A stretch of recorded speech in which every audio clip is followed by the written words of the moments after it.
दोस्तों, आज हमारे देश के सामने एक बहुत बड़ा संकट आता हुआ दिखाई दे रहा है। बस ये समझिए कि हम उस मुहाने पर हैं जहां से कभी भी खतरे की घंटी बज सकती है। जी हाँ, मैं बात कर रहा हूं भारत का जो फर्टिलिटी रेट है वो बेहद कम हुआ है।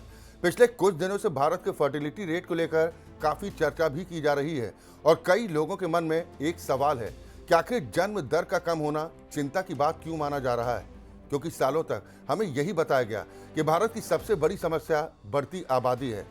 ऐसे में जब आबादी की रफ्तार धीमी हो रही है तो फिर चिंता किस बात की है। दरअसल कहानी इतनी सीधी नहीं है। किसी भी देश के लिए सिर्फ आबादी बढ़ना या घटना महत्वपूर्ण नहीं होता, महत्वपूर्ण होता है उसका संतुलन। और आज भारत एक ऐसे मोड़ पर पहुंचता दिखाई दे रहा है जहां ये संतुलन धीरे धीरे बदल रहा है। हाल ही में सामने आए आंकड़ों के मुताबिक भारत की total fertility rate replacement level 2.1 से नीचे पहुंचकर लगभग 1.9 जा पहुंचा है। अब ये संख्या सुनने में भले छोटी लगे, लेकिन इसके पीछे छिपे संकेत काफी बड़े हैं, क्योंकि अगर ये ट्रेंड लंबे वक्त तक जारी रहता है तो आने वाले दशकों में इसका असर हमारी अर्थव्यवस्था, रोजगार, सामाजिक ढांचे और यहाँ तक कि देश के विकास दर पर भी दिखाई दे सकता है। और इसीलिए आज इस वीडियो में हम आसान भाषा में समझेंगे कि फर्टिलिटी रेट आखिर होता क्या है, रिप्लेसमेंट रेट का मतलब आखिर क्या होता है, भारत की जन दर कम क्यों हो रही है और क्यों चीन से लेकर जापान तक कई देश इस मुद्दे को लेकर पहले से चिंतित हैं। सबसे पहले समझते हैं कि आखिर ये फर्टिलिटी रेट होता क्या है।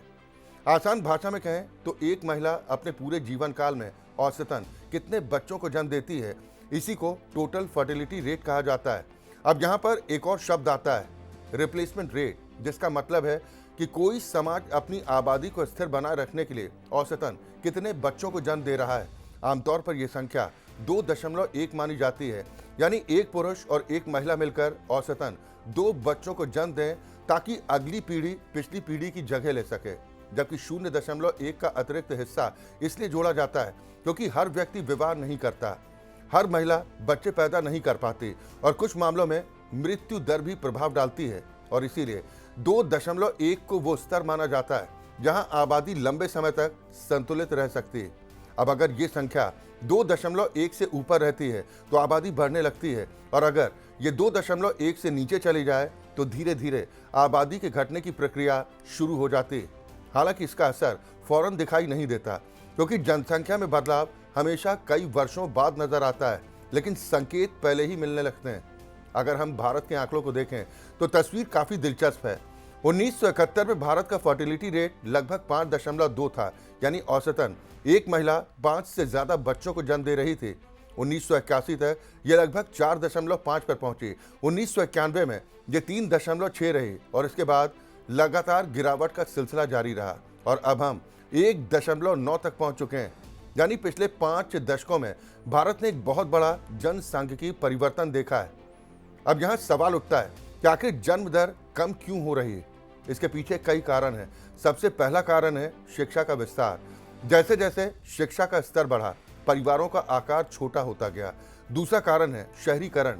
शहरों में रहने का खर्च गांव की तुलना में कहीं अधिक होता है। घर महंगे हैं, बच्चों की पढ़ाई महंगी है, स्वास्थ्य सेवाएं महंगी है और यही वजह कि बहुत से परिवार 1 या 2 बच्चों तक ही सीमित रहना पसंद करते हैं। और तीसरा कारण है महिलाओं की बढ़ती भागीदारी। आज महिलाएं पहले की तुलना में ज्यादा पढ़ रही हैं, रोजगार में हिस्सा ले रही हैं और जीवन के फैसले खुद ले रही हैं। इसके अलावा परिवार नियोजन कार्यक्रमों और बदलती सामाजिक सोच ने भी इस बदलाव में महत्वपूर्ण भूमिका निभाई। लेकिन अब असली सवाल यह है कि अगर जन्म दर कम हो रही है तो इससे समस्या आखिर क्या पैदा होगी। इसे समझने के लिए हमें थोड़ा आगे की तस्वीर देखनी होगी। दरअसल आज जो बच्चे पैदा नहीं हो रहे, वही बच्चे 20 साल बाद देश की कार्यशील आबादी बनने वाले थे। वही डॉक्टर बनते, इंजीनियर बनते, शिक्षक बनते, वैज्ञानिक बनते, सैनिक बनते, उद्योगों में काम करते, टैक्स भरते और अर्थव्यवस्था को गति देते। लेकिन अगर उनकी संख्या लगातार कम होती गई तो भविष्य में काम करने वाले लोगों की संख्या भी कम होने लगेगी। और यही वो समस्या है जिससे दुनिया के कई देश पहले से जूझ रहे हैं। जापान इसका सबसे बड़ा उदाहरण। वहाँ लंबे समय से जन्म दर बेहद कम बनी हुई है। परिणाम यह हुआ कि युवा आबादी घटती चली गई और बुजुर्गों की संख्या लगातार बढ़ती गई। आज जापान की सबसे बड़ी चुनौतियों में से एक है कामगारों की कमी। कई क्षेत्रों में कर्मचारियों की जरूरत है, लेकिन पर्याप्त लोग उपलब्ध नहीं हैं और इसका असर पूरी अर्थव्यवस्था पर भी पड़ा है। दक्षिण कोरिया की स्थिति तो और भी ज्यादा गंभीर मानी जाती है। वहां जन्म दर दुनिया के सबसे निचले स्तर तक जा पहुंची है। सरकार लोगों को बच्चे पैदा करने के लिए आर्थिक सहायता तक दे रही है, लेकिन बावजूद इसके अपेक्षित परिणाम नहीं मिल पा रहे, क्योंकि एक बार जब समाज की सोच बदल जाती तो उसे वापस बदलना आसान नहीं होता। अब यहाँ चीन का उदाहरण भी समझना जरूरी है। दशकों तक चीन ने वन चाइल्ड पॉलिसी लागू रखी। उस समय सरकार को लगा कि आबादी कम होगी तो संसाधनों पर दबाव कम होगा, लेकिन बाद में इसका दूसरा प्रभाव सामने आया। युवा आबादी घटने लगी, कामगार कम होने लगे और बुजुर्ग आबादी तेजी के साथ बढ़ने लगी। आज चीन लोगों को ज्यादा बच्चा पैदा करने के लिए प्रोत्साहित कर रहा है, लेकिन अब वहां के युवा विवाह और परिवार दोनों को लेकर अलग सोच रखते हैं। और यही वजह है कि जब भारत की फर्टिलिटी रेट 2.1 से नीचे पहुंची तो इस पर अंतर्राष्ट्रीय स्तर पर भी चर्चा शुरू हुई, क्योंकि दुनिया ये समझ चुकी है कि बहुत ज्यादा आबादी और बहुत कम आबादी दोनों ही स्थितियां चुनौतियां पैदा करती हैं।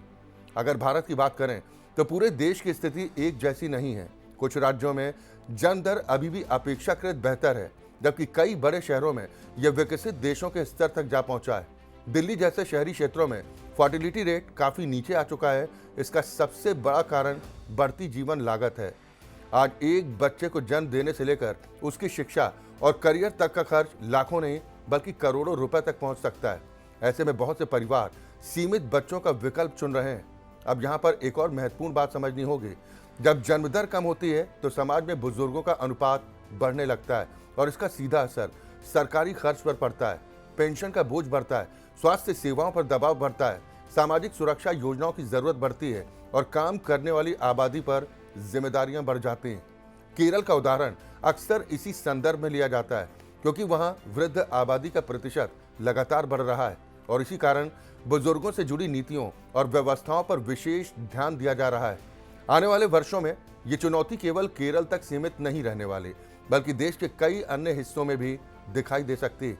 हालांकि भारत के लिए सबसे सकारात्मक बात यह है कि हमारे पास अभी भी दुनिया की सबसे बड़ी युवा आबादी मौजूद है, यानी हमारे पास तैयारी करने का समय है। लेकिन ये अवसर हमेशा नहीं रहेगा। अगले 20 से 30 वर्ष भारत के लिए बेहद महत्वपूर्ण साबित हो सकते हैं, क्योंकि इसी दौरान ये तय होगा कि भारत अपनी जनसांख्यिकी ताकत का पूरा लाभ उठा पाता है या फिर नहीं। और इसीलिए विशेषज्ञ अब सिर्फ जनसंख्या नियंत्रण की बात नहीं कर रहे, बल्कि जनसंख्या संतुलन की बात कर रहे हैं, क्योंकि किसी भी देश की असली ताकत सिर्फ उसकी जमीन या उसके संसाधन नहीं होते।